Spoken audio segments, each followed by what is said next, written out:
You finally got your gun permit. You can conceal a firearm legally. Are you the same person? Or does your life change on that day?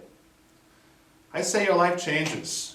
And that's what the theme of this video is about. Giving you an informational video and some of my life advice as to what precautions, what protocols, what measurements you should put in place once you get your gun permit.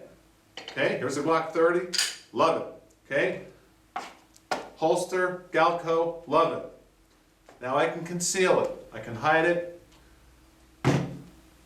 Does that make me safe? Not necessarily. Let's talk about it. The theme of this video is the protocol for once you get your gun permit and you can conceal a firearm. What should you do? How should you handle yourself? Let's talk about it. Welcome to weaponseducation.com.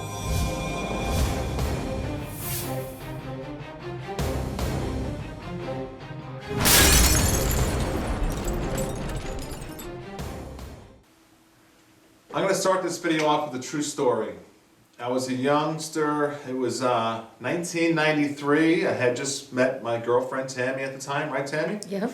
It's a true story. I had a 45 ACP, a Glock 30 in the console. I'm driving a cool Cadillac Eldorado two-door, new body style at the time. And I was following her for whatever reason. We were going somewhere on a highway in South Florida. True, very true story. Now envision pulling up to a toll booth and you're about a half mile, 3/4 of a mile away from the toll booth, and everyone, you know how they scramble in like a rat race and they try to get into those toll booths? Well, there was this one character who was obviously drunk.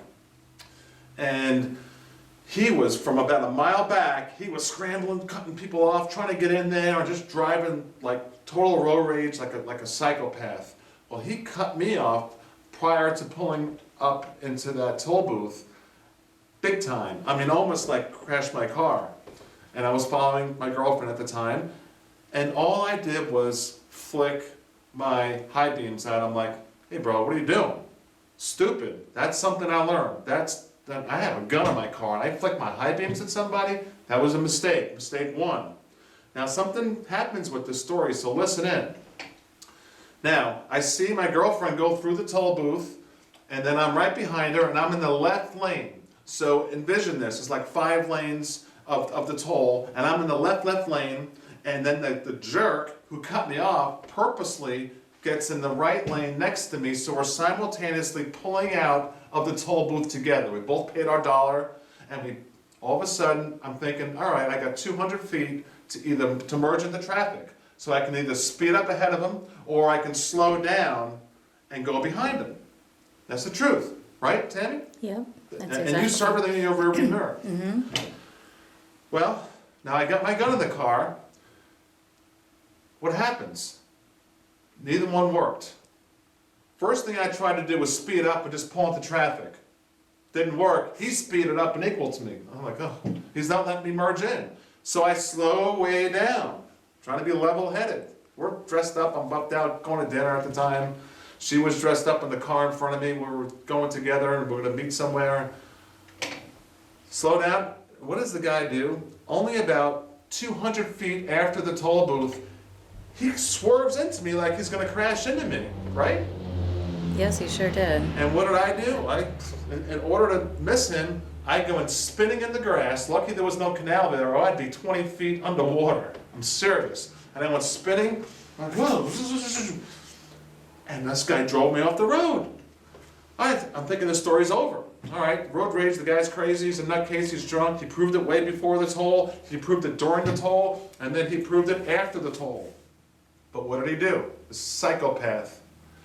He ultimately pulled up right in front of me immediately and got out of his car and started running at me. Now I'm spun out here in the grass.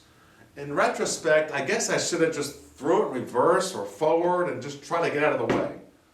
What would you do? Someone's running at your car, you finally got your permit, I was a youngster, 93, what was I? I was more than 63, I was 30, not that young, I wasn't a grown man, but I mean, I'm level-headed. What did I do? Well, I could have pulled my Glock 30 because I had it right there in my console. I had it in my hand. I spun out, the first thing I did was grab my gun, and now, all of a sudden, this guy stops in front of me. He drove me off the road, and he starts running at me. Do I just shoot him? I mean, you got nanoseconds to think. I'm only like 200 feet past the toll booth, like a football field maybe. What did I do? As he approached my car, I thought to myself, I can't just murder this guy. I don't see a gun on him, I don't see a knife on him, he's just running at me like this. And I can tell he was drunk from the way he was driving. So what I did was, as he got to my car, I thought quick, and I'm 6'5", and I saw his body build and all that, he was like maybe 5'8", and bam, I opened my door, and right? You saw it in the rearview mirror, and ultimately you saw, I clocked him right in the face with my fist. Your gun is your last resort. And I heard his whole entire face, jaw, cheekbone, everything totally crack. He went down like this, and there's blood coming out of his nose, even out of his eye, one of his eyes, and then his whole mouth was gushing with blood. I nailed him. I mean, at the time, I was kind of like a bodybuilder, right, Tammy? Right? Yes, we worked out a lot then. Strong like bull. And I used to work out with boxing. I'm not a Rambo type guy. The point of the story is, immediately, in a nanosecond, I hit the guy, he's down on the ground, and I look right behind me to the toll booth, and here comes the trooper, the Florida trooper, and his lights flashing, coming at me. Like, oh, well, the cop's here. I mean, what's going on? That was quick. He was sitting at the toll booth monitoring all the traffic. Ultimately, he saw the whole thing, luckily for me. He pulls up, and he goes, sir, can I see your license? And the first thing he did was check on the guy who just cracked his whole face in. He goes, he's not going nowhere. In a jokingly way, because he saw the whole thing. He goes, you okay, sir? I said, yes. He goes, I just need your license, registration, insurance. Here you go. And at the time, simultaneously, Tammy's walking up to me. I was running up. You were running up, right? Well, I had to pull over the side of the road. And this guy's on the ground, with his face cracked. And the cop says to me, sir, okay, I saw the whole thing, I witnessed the whole thing, you were defending yourself, please get in your car, drive home, right? Yep, that's what he said. And I got in the car, shaking, and I just drove real nice home. All right, now the guy ultimately did get arrested and blah, blah, blah for assault and battery because he charged my car, and he also got a DUI and stuff like that, so his life was ruined. The point of this story is I could have shot the guy, and a lot of people would have shot him. When you get your firearm, you have to hold yourself to a higher level. All right, let's talk about it now. Let's get into some other things. Let's talk about looking at your surroundings, okay? Now, I'm 48 years old now. I'm past all that day that would happen. And ever since then, I carry a gun. I would never even flash my lights at somebody. Zero road rage. I look at my surroundings like times 10, right? I mean, you know, I got Yes, the family, we the do. girls with me. We're at Applebee's today. I'm sitting here like this at the table, and I'm looking in the parking lot as the family's eating. I'm looking for some psychopath that could come in, and I have my gun on my side, on my shoulder holster, and that's how I look at things now. And I'm just going to talk out loud. When you have your permit, it does not make you a Rambo. It does not make you a cop. Law enforcement has to do their job first. Of course, law enforcement can't get there in a nanosecond, but your gun is your last resort. And that's really what I want to portray in this video, is your firearm is your last resort. Your first resort is your brain, your mind. All right, so I talked about knowing your surroundings. Your responsibility once you get your gun permit. It makes you a whole new person. You have to know your surroundings. Keep your gun on you all the time, by the way. 100% of the time. It is your obligation to carry once you get your firearm. It is also your obligation to get trained on a regular basis. Because let's face it, if you go to the range like I do, pretty regularly, maybe let's say 2-3 times a month, and I shoot a couple hundred rounds each time, but shooting at a range in a controlled environment, very steadily, taking your time, breathing, trying to hit your target, is totally different than what I just went through in that car scenario. And I have some other stories I can tell you throughout my life, but that one sticks out in my mind right now for this video. But you have to think in a nanosecond. You don't have time to sit there and try to aim at a target when someone's running at you. So, get trained by a professional. Get your permit, but then get trained quarterly, every 6 months, and get some tactical training. Learn on how to train your mind. Knowledge is power. I keep saying that. Now, Killeen, Texas, Luby's. It's a cafeteria. October 16th, 1991.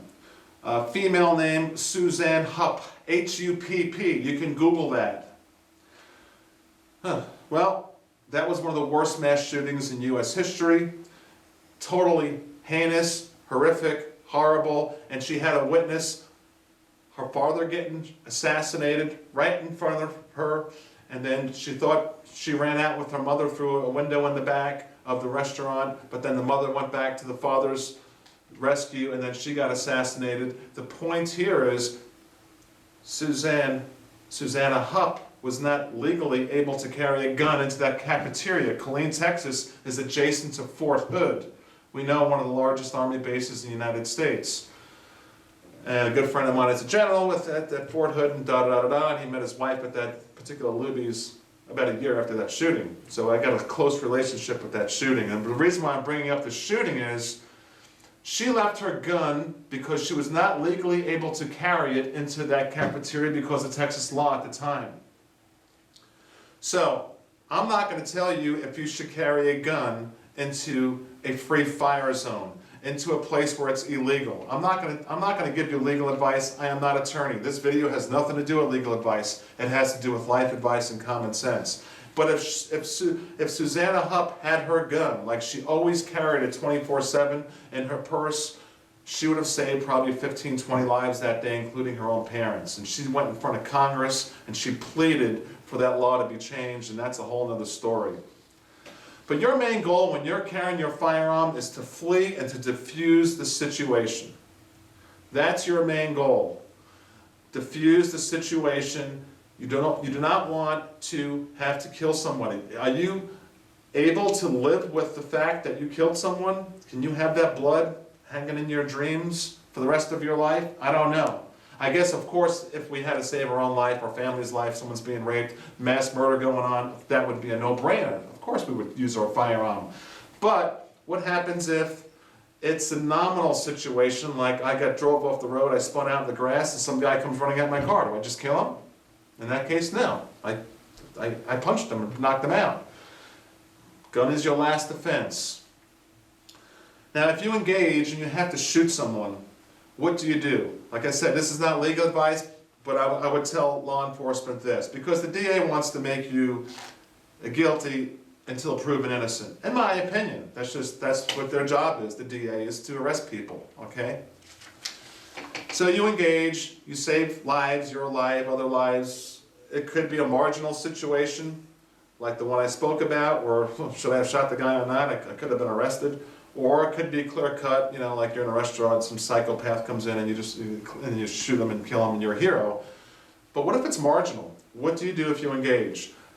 My life advice is tell law enforcement, I'm flustered, I need a couple of days, I need to talk to my legal advice, I'm willing to help with the investigation, and don't start blabbering until you get your mind clear for a couple of days, until you get legal advice. Now, how do you carry your gun once you get your permit? Should you open carry if your state allows you to open carry it? I would say no. I would carry it as hidden as possible without printing, just my opinion, because if you're in a convenience store and 3 bandits walk in there with hooded ski mask, who are they going to shoot first? The guy with the gun. I like to be secretive, okay? I like to be no printing, and whether I got 2 or 3 guns on me, or 2 or 3 knives, or vice versa, I don't want nothing to show. And I mentally want to know, and I practice this before I go out each night, because every night's a different carry system. Like last night, I went out, and I'm thinking to myself, before I got in the car, I go, all right, I got my Raha 1 here, I got my Glock 29 here, and I got I had a SIG P238 on my ankle, and I thought about it before I left. This is where everything is, because I change my systems every day. So you have to be cognitive of where your guns are and how to draw them and how the button is to pull it out and how the holster works and things like that. So I'm just trying to give you advice once you get your gun. Be aware of your surroundings, hold yourself to a higher level. Do not engage in anything that could be stressful and trying to flee from bad situations. All right, that's pretty much all I wanted to say in this video. What I would like is your input to help everybody else out in the gun community. We're all in this together. We all want to be good gun owners. We want to carry safely. We want to be responsible. We want to show the anti-gun people that owning a gun and concealing a gun saves lives, protects lives, helps law enforcement, and reduces crime. Please give me your input, and thank you so much for tuning in.